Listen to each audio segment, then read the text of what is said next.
उत्तर प्रदेश के यशस्वी मुख्यमंत्री श्रीमान योगी आदित्यनाथ जी, लखनऊ के सांसद और भारत सरकार के हमारे वरिष्ठ साथी श्रीमान राजनाथ सिंह जी, केंद्रीय मंत्रिमंडल के मेरे अन्य सहयोगीगण, यूपी के उप मुख्यमंत्री, राज्य सरकार के मंत्रीगण, विधानसभा और विधान परिषद के स्पीकर महोदय, यहां उपस्थित उद्योग जगत के सभी साथी, अन्य महानुभाव, देवी और सज्जनों, सबसे पहले तो मैं उत्तर प्रदेश के सांसद के नाते, काशी के सांसद के नाते निवेशकों का स्वागत करता हूं और निवेशकों का मैं इसलिए धन्यवाद करता हूं कि उन्होंने उत्तर प्रदेश की युवा शक्ति पे भरोसा किया है। उत्तर प्रदेश की युवा शक्ति में वो सामर्थ्य है कि आपके सपनों और संकल्पों को नई उड़ान, नई ऊंचाई देने का सामर्थ्य उत्तर प्रदेश के नौजवानों में है। और आप जिस संकल्प को लेकर के आए हैं, उत्तर प्रदेश के नौजवानों का परिश्रम, उनका पुरुषार्थ, उनका सामर्थ्य, उनकी समझ, उनका समर्पण आपके सभी सपने, संकल्पों को सिद्ध करके रहेगा, ये मैं आपको विश्वास दिलाता हूं। काशी का सांसद हूं, तो एक सांसद के नाते मैं ये लोभ छोड़ नहीं सकता हूं, मोह छोड़ नहीं सकता हूं। तो मैं इतना तो चाहूंगा कि आप लोग बहुत व्यस्त होते हैं, लेकिन कभी समय निकाल करके मेरी काशी देख के आइए। काशी बहुत बदली,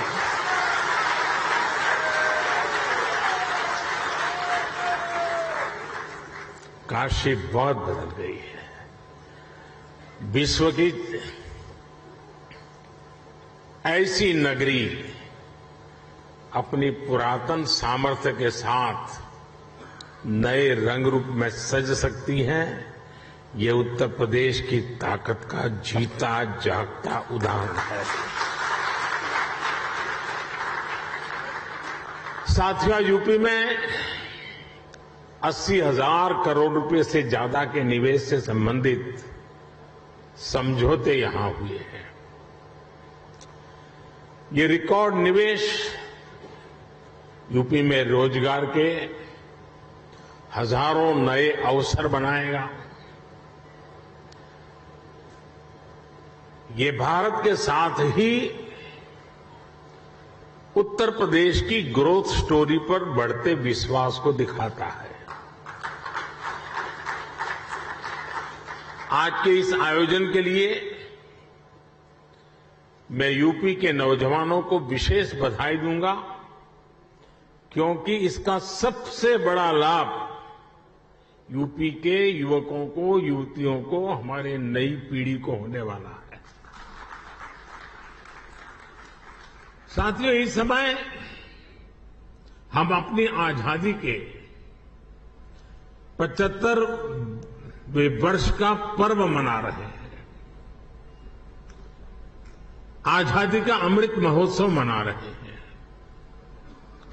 ये समय अगले 25 वर्षों के लिए अमृत काल, नए संकल्प का काल, नए लक्ष्यों का काल और नए लक्ष्यों को प्राप्त करने के लिए सबका प्रयास के मंत्र को लेकर के परिश्रम की पराकाष्ठा करने का अमृत काल है।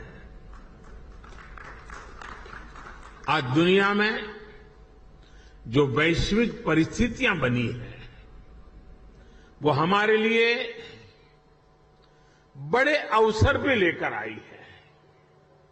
दुनिया आज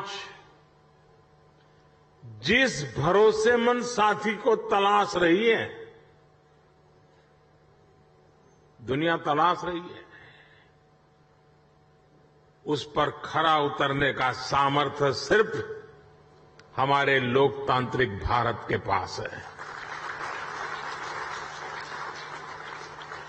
दुनिया आज भारत के पोटेंशियल को भी देख रही है और भारत के परफॉर्मेंस की भी सराहना कर रही है। कोरोना काल में भी भारत रुका नहीं, बल्कि अपने रिफॉर्म्स की गति को और बढ़ा दिया। इसका परिणाम आज हम सभी देख रहे हैं। हम G20 अर्थव्यवस्थाओं में सबसे तेजी से ग्रो कर रहे हैं। आज भारत ग्लोबल रिटेल इंडेक्स में दूसरे नंबर पर है। भारत दुनिया का तीसरा सबसे बड़ा एनर्जी कंज्यूमर देश है। बीते साल दुनिया के 100 से अधिक देशों से $84 बिलियन का रिकॉर्ड एफडीआई आया है। भारत ने बीते वित्तीय वर्ष में $417 बिलियन यानी 30 लाख करोड़ रुपए से ज्यादा का मर्केंडाइज एक्सपोर्ट करके नया रिकॉर्ड बनाया है। साथियों, एक राष्ट्र के रूप में अब ये समय अपने साझा प्रयासों को कई गुना अधिक बढ़ाने का है। एक ऐसा समय है जब हम अपने फैसलों को सिर्फ 1 साल या 5 साल को देखते हुए सीमित नहीं रख सकते। भारत में एक मजबूत मैन्युफैक्चरिंग इकोसिस्टम, एक मजबूत और डायवर्स वैल्यू और सप्लाई चेन विकसित करने के लिए हर किसी का योगदान आवश्यक है। सरकार अपनी तरफ से निरंतर नीतियां बना रही है, पुरानी नीतियों में सुधार कर रही है। अभी हाल ही में केंद्र की एनडीए सरकार ने अपने 8 वर्ष पूरे किए हैं। इन वर्षों में हम, जैसा अभी योगी जी बता रहे थे, रिफॉर्म, परफॉर्म, ट्रांसफॉर्म के मंत्र के साथ आगे बढ़े हैं। हमने पॉलिसी स्टेबिलिटी पर जोर दिया है, कोऑर्डिनेशन पर जोर दिया है, ईज ऑफ डूइंग बिजनेस पर जोर दिया है। बीते समय में हमने हजारों कंप्लायंस खत्म किए हैं, पुराने कानूनों को समाप्त किया है। हमने अपने रिफॉर्म से एक राष्ट्र के रूप में भारत को मजबूती देने का काम किया है। One nation, one tax, GST हो, वन नेशन, वन ग्रिड हो, one nation, one mobility card हो, one nation, one ration card हो, ये सारे प्रयास हमारी ठोस और स्पष्ट नीतियों का प्रतिबिंब है। जब से यूपी में डबल इंजन की सरकार बनी है, तब से यूपी में भी इस दिशा में तेजी से काम हो रहा है। विशेषकर यूपी में जिस प्रकार कानून व्यवस्था की स्थिति सुधरी है, उससे व्यापारियों का भरोसा लौटा है, बिजनेस के लिए सही माहौल बना है। बीते वर्षों में यहां की प्रशासनिक क्षमता और गवर्नेंस में भी सुधार आया है। इसलिए आज जनता का विश्वास योगी जी की सरकार पर है और जैसे उद्योग जगत के साथी अपने अनुभव के आधार पर अभी उत्तर प्रदेश की सराहना कर रहे थे, मैं सांसद के नाते अपने अनुभव बताता हूं। कभी हमने कोई उत्तर प्रदेश के एडमिनिस्ट्रेशन से निकट से नहीं देखा था। कभी मुख्यमंत्रियों की मीटिंगों में लोग आया करते थे तो वहां के एजेंडा कुछ अलग होते थे,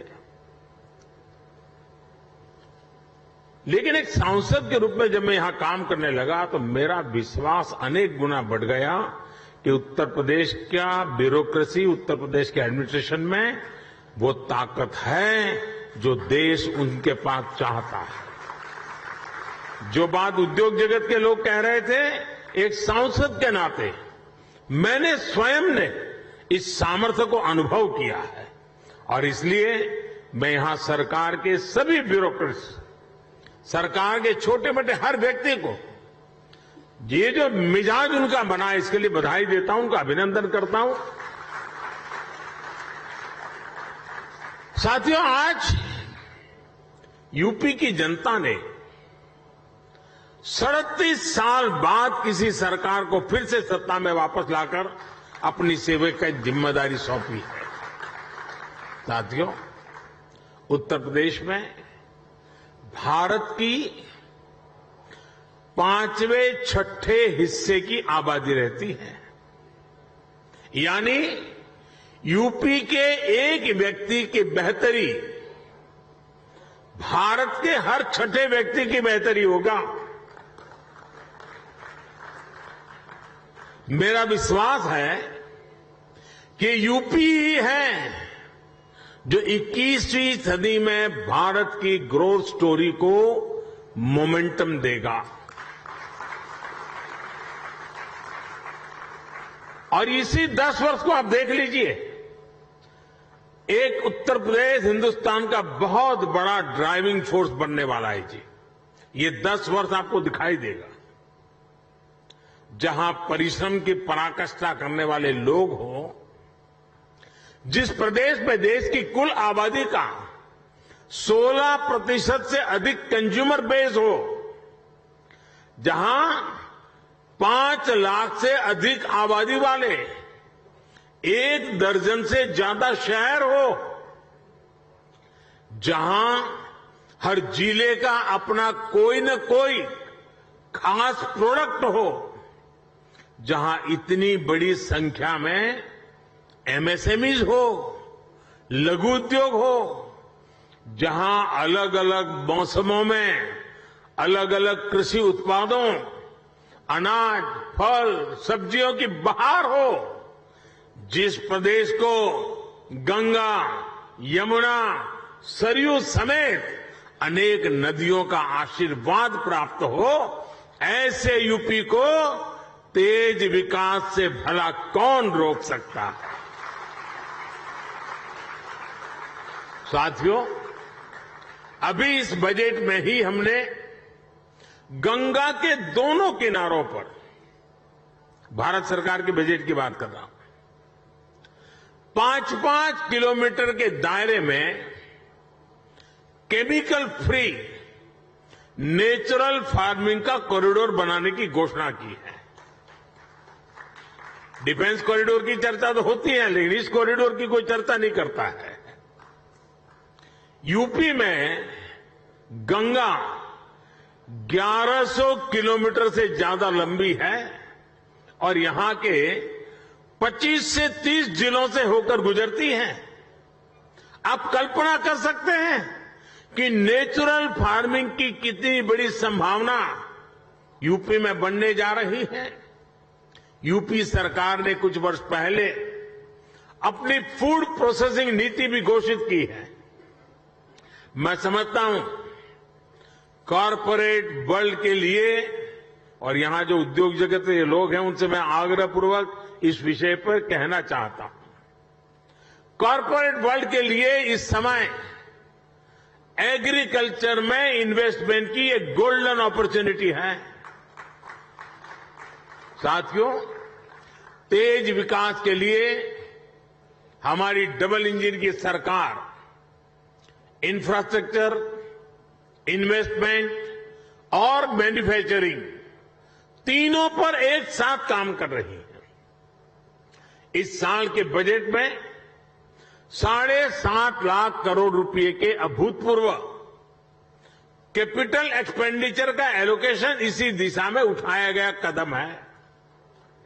मैन्युफैक्चरिंग को बढ़ावा देने के लिए हमने पीएलआई स्कीम्स घोषित की हैं, जिनका लाभ आपको यहां यूपी में भी मिलेगा। यूपी में बन रहा डिफेंस कॉरिडोर भी आपके लिए बेहतरीन संभावनाएं लेकर आ रहा है। भारत में आज डिफेंस मैन्युफैक्चरिंग पर जितना जोर दिया जा रहा है उतना पहले कभी नहीं दिया गया। आत्मनिर्भर भारत अभियान के तहत हमने बड़ी हिम्मत के साथ फैसला किया है। हमने 300 चीजें ऐसी आइडेंटिफाई की हैं और हमने निर्णय किया है कि ये 300 चीजें अब विदेश से नहीं आएगी। यानी मिलिट्री इक्विपमेंट से जुड़ी हुई ये 300 चीजें हैं। मतलब डिफेंस के क्षेत्र में जो मैन्युफैक्चरिंग में आना चाहते हैं उनके लिए इन 300 प्रोडक्ट के लिए तो मार्केट एश्योर्ड मार्केट अवेलेबल है। इसका भी आपको बहुत ज्यादा लाभ मिलेगा। साथियों, हम मैन्युफैक्चरिंग और ट्रांसपोर्ट जैसे पारंपरिक बिजनेस की डिमांड को पूरा करने के लिए फिजिकल इंफ्रास्ट्रक्चर को आधुनिक बना रहे हैं। यहां यूपी में भी आधुनिक पावर ग्रिड हो, गैस पाइपलाइन का नेटवर्क हो या फिर मल्टी मॉडल कनेक्टिविटी, सभी पर 21वीं सदी की आवश्यकताओं के अनुसार काम हो रहा है। आज यूपी में जितने किलोमीटर एक्सप्रेसवे पर काम हो रहा है वो अपने आप में एक रिकॉर्ड है। आधुनिक एक्सप्रेसवे का सशक्त नेटवर्क उत्तर प्रदेश के सभी इकोनॉमिक जोन्स को आपस में कनेक्ट करने वाला है। जल्द ही यूपी की पहचान आधुनिक रेलवे इंफ्रास्ट्रक्चर के संगम के रूप में भी होने वाली है। ईस्टर्न और वेस्टर्न डेडिकेटेड फ्रेट कॉरिडोर यही यूपी में आपस में एक दूसरे से जुड़ने वाले हैं। जेवर समेत यूपी के 5 इंटरनेशनल एयरपोर्ट्स यहां की इंटरनेशनल कनेक्टिविटी को और मजबूत करने वाले हैं। ग्रेटर नोएडा का क्षेत्र हो या फिर वाराणसी, यहां 2 multi modal logistic transport hub का निर्माण भी हो रहा है। इंडस्ट्रियल स्ट्रेटेजी के हिसाब से, लॉजिस्टिक के हिसाब से यूपी देश के सबसे आधुनिक इंफ्रास्ट्रक्चर वाले राज्यों में शामिल हो रहा है। यूपी में बढ़ती हुई ये कनेक्टिविटी और बढ़ता हुआ इन्वेस्टमेंट यूपी के युवाओं के लिए अनेक नए अवसर लेकर आ रहा है। साथियों, आधुनिक इंफ्रास्ट्रक्चर के निर्माण में गति आए, इसके लिए हमारी सरकार ने पीएम गति शक्ति नेशनल मास्टर प्लान बनाया है। ये केंद्र सरकार, राज्य सरकार, अलग अलग विभाग, अलग अलग एजेंसियां, इतना ही नहीं स्थानीय स्वराज की संस्थाओं तक को, सभी को एक साथ जोड़ना, उसी प्रकार से प्राइवेट सेक्टर, बिजनेस से जुड़े संस्थानों को एक प्लेटफॉर्म पर लाने का काम ये पीएम गति शक्ति योजना के द्वारा हो रहा है।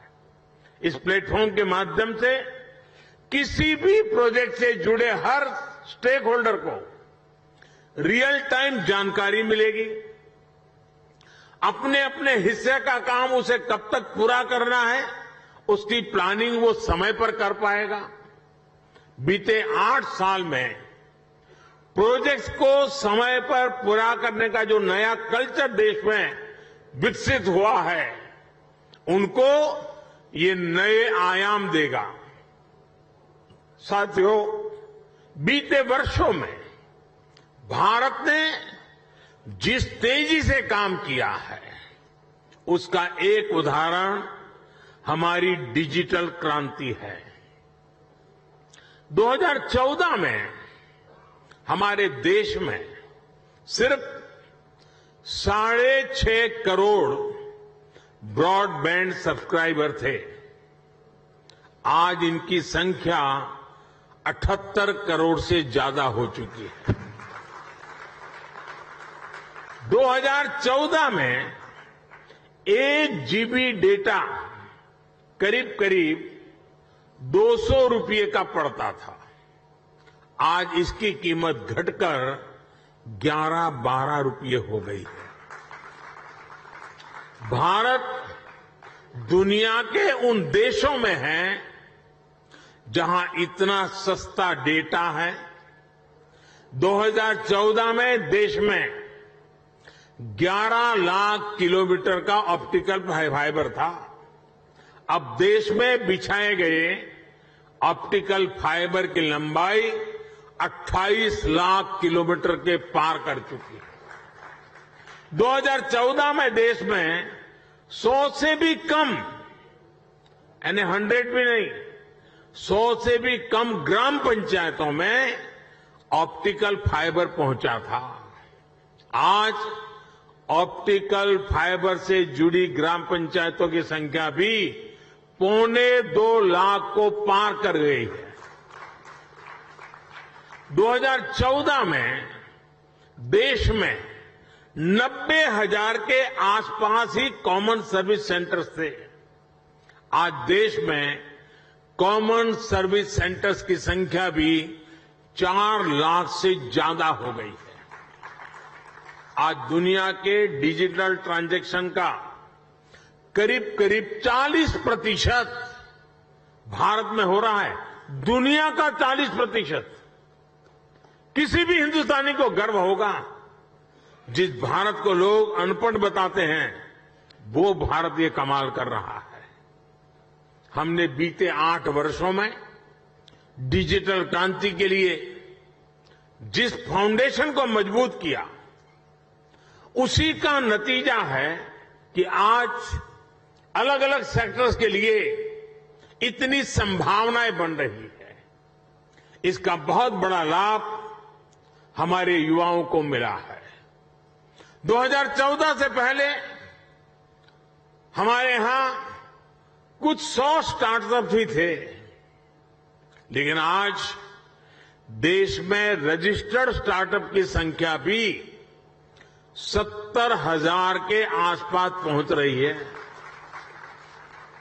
अभी हाल ही में भारत ने 100 यूनिकॉर्न का रिकॉर्ड भी बनाया है। हमारी नई इकोनॉमी की डिमांड को पूरा करने के लिए डिजिटल इंफ्रास्ट्रक्चर की मजबूती का बहुत लाभ आप लोगों को मिलने वाला है। साथियों, मैं आपको आश्वस्त करता हूं कि यूपी के विकास के लिए, आत्मनिर्भर भारत के निर्माण के लिए जिस भी सेक्टर में जो भी रिफॉर्म आवश्यक होंगे, वो रिफॉर्म निरंतर किए जाते रहेंगे। हम नीति से भी विकास के साथ हैं, निर्णयों से भी विकास के साथ हैं, नीयत से भी विकास के साथ हैं और स्वभाव से भी विकास के साथ हैं। हम सब आपके हर प्रयास में आपके साथ होंगे और हर कदम पर आपका साथ देंगे। आप पूरे उत्साह से उत्तर प्रदेश की विकास यात्रा में शामिल हो। उत्तर प्रदेश के भविष्य का निर्माण आपके भविष्य को भी उज्जवल बनाएगा। ये विन विन सिचुएशन है। ये निवेश सभी के लिए शुभ हो, सभी को लाभ देने वाला हो। इसी कामना के साथ इति शुभम कहते हुए आप सभी को बहुत बहुत शुभकामनाएं। धन्यवाद।